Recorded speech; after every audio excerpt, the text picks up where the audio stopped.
ಕೊಡವ ಜನಾಂಗದ ಆಚಾರ ವಿಚಾರ ಪದ್ಧತಿ ಪರಂಪರೆಯಿಂದ ಮುಂದಿನ ಪೀಳಿಗೆಗೆ ಉಳಿಸುವ ಉದ್ದೇಶದಿಂದ ಕೊಡವ ಸಮಾಜದ ವ್ಯಾಪ್ತಿಯ ಪ್ರತಿ ಗ್ರಾಮದಲ್ಲಿ ಯುವ ಪೀಳಿಗೆಗೆ ವಿವಾಹ, ಸಾವು, ಹಬ್ಬ, ಹರಿದಿನಗಳ ಪದ್ಧತಿ ಪರಂಪರೆ ಕುರಿತು ತರಬೇತಿ ನೀಡಲಾಗುತ್ತೆ ಅಂತ ಕೊಡವ ಸಮಾಜದ ಅಧ್ಯಕ್ಷ ಮುಂಡಂಡ ಸಿ ನಾಣಯ್ಯ ಹೇಳಿದ್ದಾರೆ.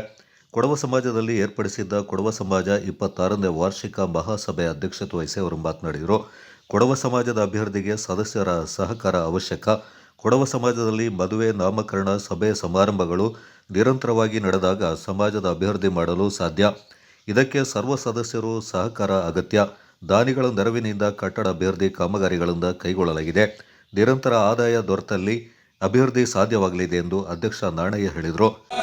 ಈ ಕೊಡವ ಸಮಾಜಕ್ಕೆ ಕಾಲಕ್ಕೆ ಹೋಗಿ ಸಂವಿಧಾನವನ್ನು ನಡತಿದ್ದೆ ನಡ್ಕೊಂಡು ಈ ಕುಳ್ಳಿನ ಮೇಲೆ ಹೆಚ್ಚಿಗೆ ಕಟ್ಟಾಗಿದ್ದು ಕೂಡ ನಡತಿದ್ದೆ ನಡ್ಕೊಂಡು ಅವರು ನಿರ್ಧಾರ ಮಾಡಿದ್ದು 5ನೇ ಕಾಲ ಡಿಸೆಂಬರ್ ಮಹಾಸಭೆ ಕೈಯದಕ್ಕೆ ನಗರ ಕೊಡವ ಸಮಾಜದ ಕುಳ್ಳಿನವನ್ನ ಅದ್ದೂರಿಯಾಯಿತು, ಆಡಂಬರವಾಯಿತು.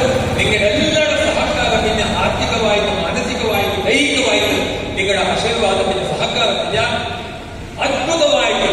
ನಗಡ ಕೊಡವ ಸಮಾಜ ನಾಪೋಕ್ಲರ ಒಳ್ಳಿನವನ್ನ ನಂಗೆ ನಡ್ತಿದ್ದು ಕಾಣಿತು.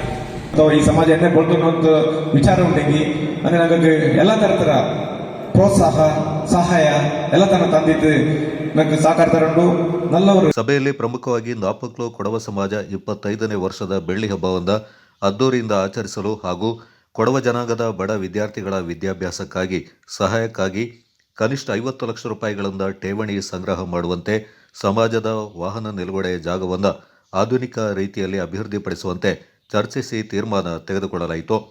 ಕಾರ್ಯಕ್ರಮದಲ್ಲಿ ಆಡಳಿತ ಮಂಡಳಿ ಉಪಾಧ್ಯಕ್ಷ ಕರವಂಡ ಲವಾನಾಡಯ್ಯ, ಗೌರವ ಕಾರ್ಯದರ್ಶಿ ಕೊಲ್ಲೆಟ್ಟಿರ ಅಜಿತ್ ನಾಣಯ್ಯ, ಜಂಟಿ ಕಾರ್ಯದರ್ಶಿ ಮಾಚಟ್ಟಿರ ಕುಶಾಲಪ್ಪ, ಖಜಾಂಚಿ ಚೌರಿರ ಉದಯ ಮತ್ತಿತರ ಪ್ರಮುಖರು ಪಾಲ್ಗೊಂಡಿದ್ದರು.